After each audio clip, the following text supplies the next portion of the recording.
বেগম রোকেয়ার স্বপ্ন পূরণ করেছে বাংলাদেশ, বললেন প্রধানমন্ত্রী। প্রযুক্তি শিক্ষায় নারীদের এগিয়ে আসার আহ্বান। বিদ্যুৎ খাতে অপচয় কমেছে 7%। উৎপাদন ও বিতরণ ব্যবস্থায় ব্যাপক উন্নতি। গ্রাহক বেড়েছে 3.5 কোটি। সিরাজগঞ্জে জমে উঠেছে ভোটের লড়াই। মাঠে নেমেছেন বিএনপির কেন্দ্রীয় নেতা আব্দুল্লাহ আল মামুন।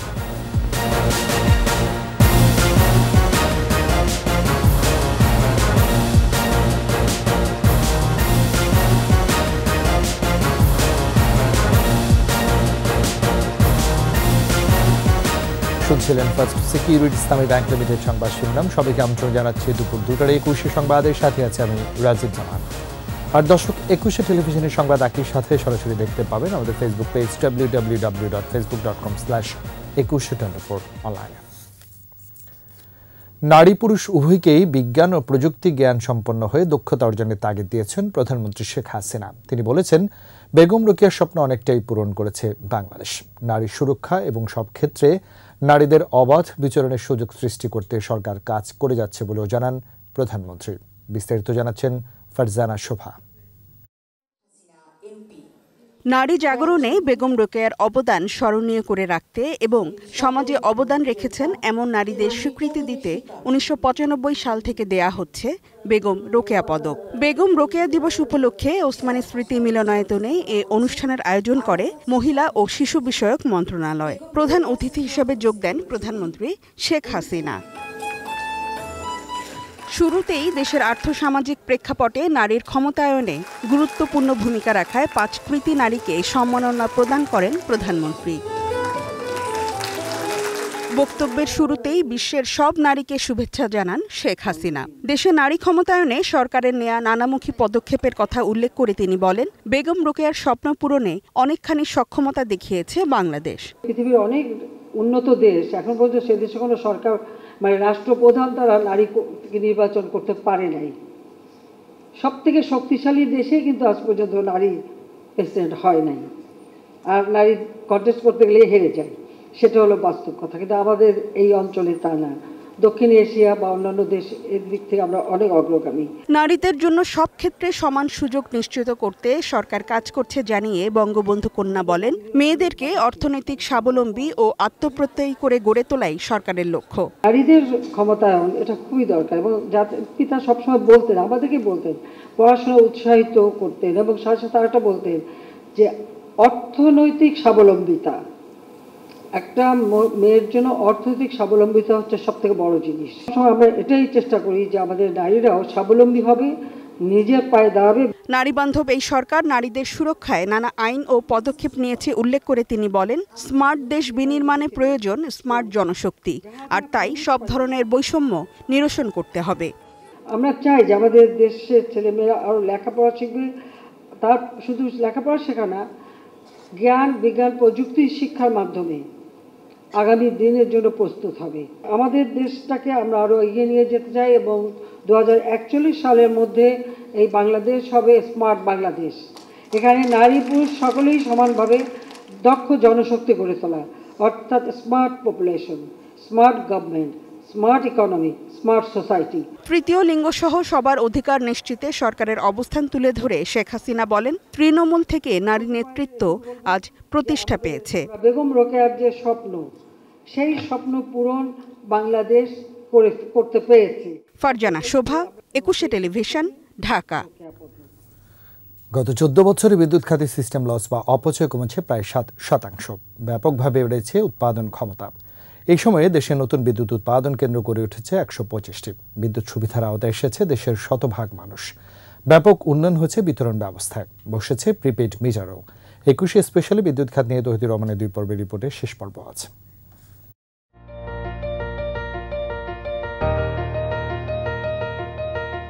গত প্রায় 1.5 যুগে বদলে গেছে দেশের বিদ্যুৎ খাত। লোডশেডিংয়ের সেই অন্ধকার দিনগুলো পেরিয়ে দেশের শতভাগ মানুষ এখন বিদ্যুৎ সুবিধার আওতায়। শহর, গ্রাম, পাহাড় কিংবা চরাঞ্চল, বিদ্যুৎ সবখানে। বিদ্যুৎ বিভাগের তথ্য বলছে, সব মিলে দেশের বিদ্যুতের গ্রাহক সংখ্যা এখন উন্নীত হয়েছে 4 কোটি 58 লাখে। 2009 সালে ছিল 1,58,00,000, অর্থাৎ গত প্রায় 14 বছরে গ্রাহক বেড়েছে 3,50,00,000। যেখানে একটা বিদ্যুৎ কেন্দ্র তৈরি করতে 12 বছরও লেগেছে অতীতে, সেখানে 3.5 মাসে প্রথম বিদ্যুৎ কেন্দ্র আনা হয় এবং এই ধারাবাহিকতায় বিগত 15 বছরে যেখানে বিদ্যুতের উৎপাদন ক্ষমতা ছিল 5,000 মেগাওয়াটেরও কম, সেখানে আজকে সেটা 27,000 মেগাওয়াটের বেশি। আবাসিক ও বাণিজ্যিক গ্রাহকের মতো সেচ গ্রাহকও বেড়েছে অনেক। 2009 সালে দেশে সেচ গ্রাহক ছিল 2,34,000, আর 2023 সালে এটি দ্বিগুণেরও বেশি বেড়ে ছাড়িয়েছে 4,73,000-এ। এদিকে বিদ্যুৎ খাতে সিস্টেম লস বা অপচয় প্রায় অর্ধেকে নেমে এসেছে গত 1.5 দশকে। 2009 সালে সিস্টেম লস ছিল 14.33%, যা এখন 7.65%। এটা সবার কাছে একটা মিরাকল যে বিশেষ করে যেখানে 108 বছরে 5,000 মেগাওয়াট আর বাকি 13 বছরে 20,000 মেগাওয়াট, তো সেটা কল্পনারই বাইরে আর কি। পিডিবি, আরবি, ডিপিডিসি, ডেসকো সহ 6টি বিতরণকারী কোম্পানি নিজস্ব গ্রাহকদের প্রিপেইড মিটারের আওতায় আনছে।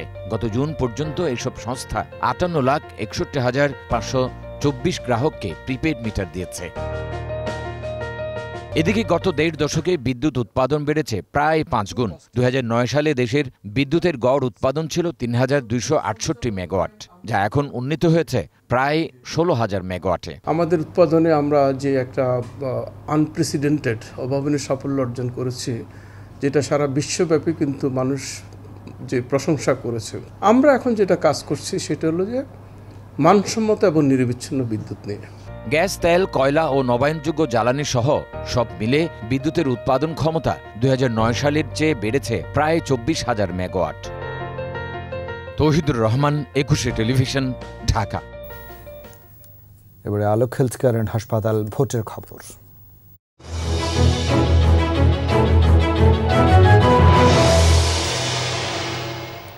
সিরাজগঞ্জের 6টি আসনে জমে উঠেছে ভোটের লড়াই। এবার আওয়ামী লীগ 3টি আসনের প্রার্থী পরিবর্তন করেছে। সিরাজগঞ্জ 5 আসনে আব্দুল মমিন মণ্ডলকে চ্যালেঞ্জ জানাতে জেলা পরিষদের চেয়ারম্যান পদ ছেড়ে মাঠে নেমেছেন সাবেক মন্ত্রী আব্দুল লতিফ বিশ্বাস। এই আসনে বিএনপির কেন্দ্রীয় নেতা অবসরপ্রাপ্ত মেজর আব্দুল্লাহ আল মামুনও আছেন নির্বাচনী মাঠে। প্রতিনিধি স্বপন মির্জার পাঠানো রিপোর্ট জানাচ্ছেন আকবর হোসেন সুমন। 4 লেনের সড়কে বদলে গেছে উত্তরের প্রবেশদ্বার সিরাজগঞ্জ। উন্নয়নের মহাযজ্ঞে যমুনার উপর রেল সেতুটি দৃশ্যমান। 3টি অর্থনৈতিক অঞ্চলে ঘুরবে অর্থনীতির চাকা। এর বাইরেও ব্যাপক উন্নয়ন যজ্ঞে করতোয়া নদীর ওপর এই সেতু। একাধিক নতুন সড়কে উন্নত হয়েছে যোগাযোগ ব্যবস্থা।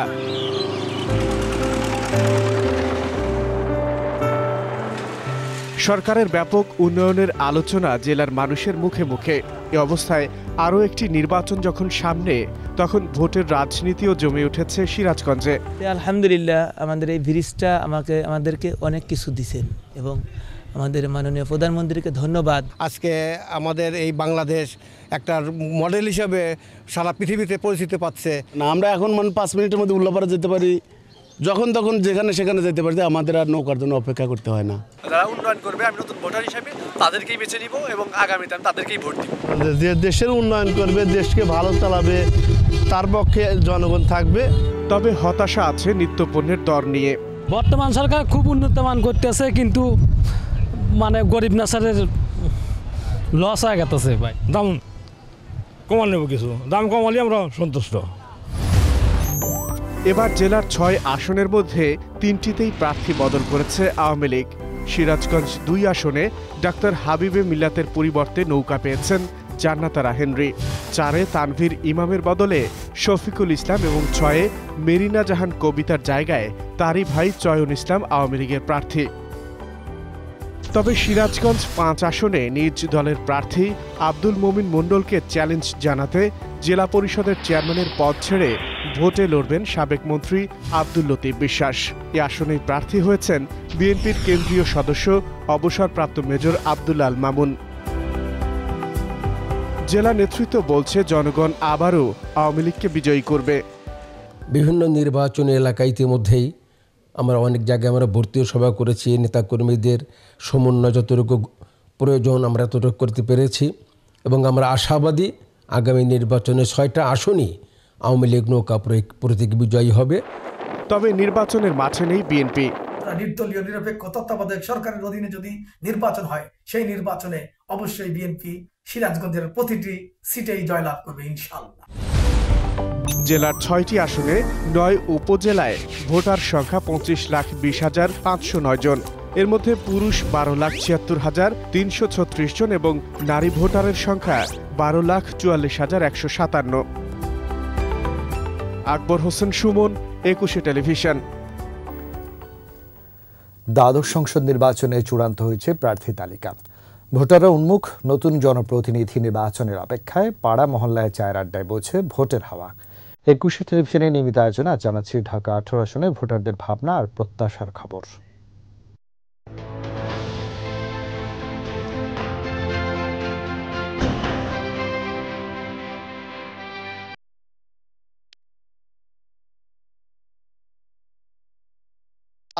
জানুয়ারিতে আমাদের নির্বাচন অনুষ্ঠিত হচ্ছে, তো নির্বাচন নিয়ে আপনার ভাবনাটা কি?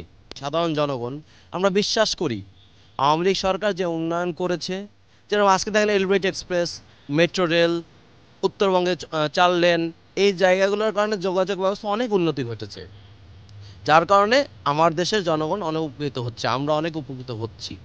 যেই কারণে আমি আমার ভোটটা আওয়ামী লীগকে দেবো। কেন বিএনপিকে ভোট দিবেন না? বিএনপির কাজটা কি? কাজ হচ্ছে নির্যাতন করা, কাজ কি লুটপাট করা, কাজ কি বিদেশি মডেলদেরকে নিয়ে এসে তারেক জিয়ার বাংলোতে রাখা। সে বলে মাকে উন্নত চিকিৎসার জন্য বিদেশে নিয়ে যেতে, কেন সে দেশে আসতে পারে না? সে দেশে এসে মাকে নিয়ে তো বিদেশ যেতে পারে, তার ভিতরে সে যোগ্যতা নেই, সে নিজের স্বার্থ ছাড়া কিচ্ছু চিন্তা করে। যে ব্যক্তি নিজের মাকে দেখতে পারে না, সে ব্যক্তি দেশকে কিভাবে দেখবে? আমাদের ইয়াং জেনারেশন যারা আছে, গত 15 বছর হরতাল অবরোধ কি শব্দ এটা জানেই না। তাদের মধ্যে যদি সৎসাহস থাকে যে আমি ভালো কাজ করছি, আমি ভালো কাজ করব, আমি ক্ষমতা আসতে পারবো, তাহলে তারা অবশ্যই নির্বাচনে আসবে। তাদের তো গুপ্ত হামলা করে তো আর রাষ্ট্র ক্ষমতা আসার কোনো প্রয়োজন নেই। দেশে অবরোধ দিতেছে, বাসে আগুন দিচ্ছে, আমাদের যানবাহনের ক্ষতি করতেছে, আমরা এতে আতঙ্কিত। স্বাধীনতার বিপক্ষে শক্তিকে আমরা রুখে দিয়ে উন্নয়নের পক্ষে আমরা এবার ভোট দিব। আইসিটির যে উন্নয়ন হয়েছে, এই উন্নয়নের বেঘাত ঘটাতে না চাইলে আওয়ামী লীগ সরকারকে আমরা আবার বাংলাদেশের শাসন হিসেবে দেখতে চাই। আগে আমরা যখন লাইন ধরে সেমিস্টার ফি অথবা কলেজের বেতন দিতাম, এখন আমরা সেটা খুব সহজেই ব্যাংকিং মাধ্যমে অথবা মোবাইল ফোনের মাধ্যমে দিয়ে দিতে পারছি। এটা তো কখনো অন্য কোনো সরকারের আমলে আমরা দেখি নাই, এই সরকারের আমলে আমরা দেখতে পাইছি। তারা উন্নয়নের রোল মডেল হিসাবে যা যা করণীয়, যা যা তারা বলছে তা তারা দেখিয়েছে। বিএনপি এই পর্যন্ত কতটুকু মেরেছে আগুনে, আপনারা কিন্তু সাংবাদিক, দেশবাসী দেখেছে। যার যায় সে বোঝে। আজকে আমার ফ্যামিলি যদি একজন আগুনে মারা যেত, তাহলে অগ্নিসন্ত্রাসের পক্ষে আমি না। বিএনপি আসলে নির্বাচনটা আসতে যাচ্ছে না, এরা যেটা চাচ্ছে, এরা চাচ্ছে বিদেশি কোনো শক্তি তাদেরকে ক্ষমতায় বসায় দিবে। আসলে বাংলাদেশ গণতন্ত্রের দেশ, এই দেশে এইটা মনে হয় না সম্ভব। কোনো নিরপরাধ ব্যক্তি যেন হয়রানির শিকার না হয় সেদিকে খেয়াল রাখতে দুদক কর্মকর্তাদের নির্দেশ দিয়েছেন রাষ্ট্রপতি মোহাম্মদ শাহাবুদ্দিন। তিনি বলেছেন, দুদকের ভিতরে উদ্দেশ্যমূলকভাবে ষড়যন্ত্রকারীরা ছিল, এখনও রয়েছে। সে বিষয়ে সতর্ক থাকার পরামর্শ দেন রাষ্ট্রপ্রধান। প্রণব চক্রবর্তীর রিপোর্ট। উন্নয়ন, শান্তি ও নিরাপত্তার লক্ষ্যে দুর্নীতির বিরুদ্ধে আমরা ঐক্যবদ্ধ, এ প্রতিপাদ্যে পালিত হচ্ছে দুর্নীতি বিরোধী আন্তর্জাতিক দিবস। 2007 সাল থেকে জাতিসংঘ ঘোষিত এ দিবসটি পালন করে আসছে দুর্নীতি দমন কমিশন। শিল্পকলা একাডেমিতে এ আয়োজনে যোগ দেন রাষ্ট্রপতি মোহাম্মদ শাহাবুদ্দিন। অনুষ্ঠানে দুর্নীতিবাজদের সামাজিকভাবে বয়কট করার আহ্বান জানান দুদক চেয়ারম্যান এবং বাংলাদেশের প্রধান বিচারপতি ওবায়দুল হাসান। দুর্নীতি দমন কমিশন একটি সুখী, সমৃদ্ধ ও সোনার বাংলা গড়ার লক্ষ্যে কর্মসূচি নিয়ে কাজ করছে। তার সাথে সুষ্ঠুভাবে অর্পিত দায়িত্ব পালন করবেন। বক্তব্যে দুদকের সাবেক কমিশনার হিসেবে বিভিন্ন স্মৃতিচারণ করেন রাষ্ট্রপতি। জানান সুদূর প্রসারী চক্রান্ত থেকে কিভাবে বাঁচিয়েছেন পদ্মা সেতুকে। ওয়ার্ল্ড ব্যাংক একত্রে বসে এই অভিযোগটি তদন্ত করবে, অর্থাৎ মোড়ল বিশ্ব ব্যাংক অভিযোগকারী তাদের একটি এক্সপার্ট তদন্ত টিম দুর্নীতি দমন কমিশনের সঙ্গে থেকে একসাথে এই অভিযোগের তদন্ত করবে। আমরা তাদেরকে নাকে খত দিয়ে তাদেরকে বিদায় দিতে পেরেছি। দুর্নীতি বৈশ্বিক সমস্যা, তা মোকাবিলায় দুদক কর্মকর্তাদের নৈতিকতা বজায় রেখে কৌশলী হয়ে কাজের মাধ্যমে জবাব দেওয়ার আহ্বান জানান রাষ্ট্রপ্রধান। দুর্নীতি দমন কমিশন তাদের উপর অর্পিত দায়িত্ব কোনো অনুরাগ বা বিরাগের বশবর্তী না হয়ে নির্মোহ ও নিষ্ঠার সাথে সুষ্ঠুভাবে পালনের মাধ্যমে ন্যায় বিচার প্রতিষ্ঠায় ভূমিকা রাখতে পারলেই আন্তর্জাতিক দুর্নীতি বিরোধী দিবস পালন সার্থক হবে। আপনারা বা আপনাদের কোনো ভুল পদক্ষেপে যেন কোনো নিরপরাধ ব্যক্তি হয়রানির শিকার না হয়। দলমতের ঊর্ধ্বে উঠে দুর্নীতিবাজদের বিচার নিশ্চিত করারও নির্দেশ দেন রাষ্ট্রপতি। দুদক থেকে বলা হলো দুর্নীতি। প্রণব চক্রবর্তী, 21 টেলিভিশন, ঢাকা। জমিতে বৃষ্টির পানি জমে থাকায় মুন্সিগঞ্জে আলুর ক্ষতির আশঙ্কা করছেন চাষিরা। কৃষি বিভাগ জানিয়েছে 7 থেকে 10 দিন আগে 16,000 হেক্টর জমিতে বপন করা আলু বীজ আর কয়েকদিন জলমগ্ন থাকলে পচে যেতে পারে। মুন্সিগঞ্জ থেকে সাইফুর রহমান টিটু রিপোর্ট জানাচ্ছেন রত্না জামান। দেশে আলুর চাহিদার বড় একটি অংশ আসে মুন্সিগঞ্জ থেকে। এই জেলায় প্রতি মৌসুমে প্রায় 35,000 হেক্টর জমিতে আলুর আবাদ হয়।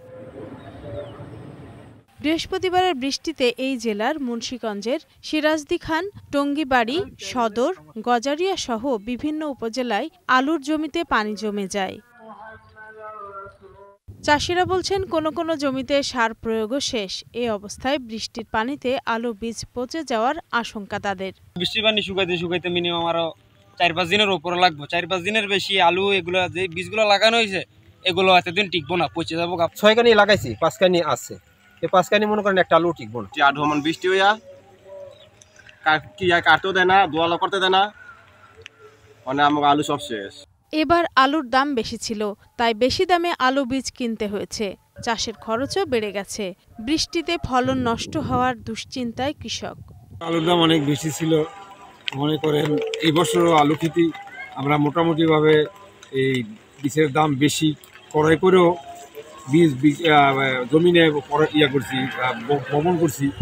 এখন মনে করেন এখন আবার বৃষ্টি ঝড় তুফানে মনে করেন এখন আবার এই আলু নষ্ট হয়ে গেছে। জানা পেনা কইরা মনে হচ্ছে লোন টোন তুললা খেতি করছি। কৃষিবিদ বলছেন জমি থেকে দ্রুত পানি নিষ্কাশন করা গেলে বিপর্যয় কাটিয়ে ওঠা সম্ভব। যদি মাটির ফসলের জমিতে পানি বের করার ব্যবস্থা থাকে তাহলে মনে হয় আমরা আলুকে বাঁচাতে পারবো। জমিতে পানি না জমলে আলুর ফলন আশানুরূপ হবে মনে করছেন সংশ্লিষ্টরা। রত্না জামান, 21 টেলিভিশন। এদিকে মুন্সিগঞ্জে বিস্ফোরণে একই পরিবারের শিশু ও নারীসহ 4 জন দগ্ধ হয়েছে। সকাল 6:30টার দিকে শহরের ইদ্রাকপুর এলাকার আকবর মিয়ার 5তলা আবাসিক ভবনে এই বিস্ফোরণ ঘটে। আহতরা হলেন ভবনটির একটি ফ্ল্যাটের ভাড়াটিয়া রিজভী আহমেদ রাসেল, তার মা শাহিদা বেগম, স্ত্রী রুজি আক্তার ও 2.5 বছরের ছেলে রাইয়ান। স্থানীয়রা জানায় সকাল হঠাৎই বিস্ফোরণের বিকট শব্দ হয়, পরে আগুন ধরে যায়। তাৎক্ষণিকভাবে বিস্ফোরণের কারণ সম্পর্কে নিশ্চিত করে কিছু জানাতে পারেনি ফায়ার সার্ভিস। তবে ধারণা করা হচ্ছে জমে থাকা গ্যাস থেকে বিস্ফোরণ ও আগুন লাগতে পারে।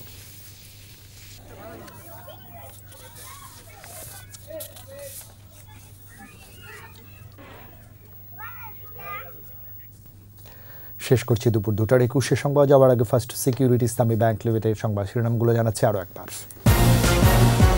বেগম রোকেয়ার স্বপ্ন পূরণ করেছে বাংলাদেশ, বললেন প্রধানমন্ত্রী। প্রযুক্তি শিক্ষায় নারীদের এগিয়ে আসার আহ্বান। বিদ্যুৎ খাতে অপচয় কমেছে 7%। উৎপাদন বিতরণ ব্যবস্থায় ব্যাপক উন্নতি। গ্রাহক বেড়েছে 3.5 কোটি। সিরাজগঞ্জে জমে উঠেছে ভোটের লড়াই। মাঠে নেমেছেন বিএনপির কেন্দ্রীয় নেতা আব্দুল্লাহ আল মামুন।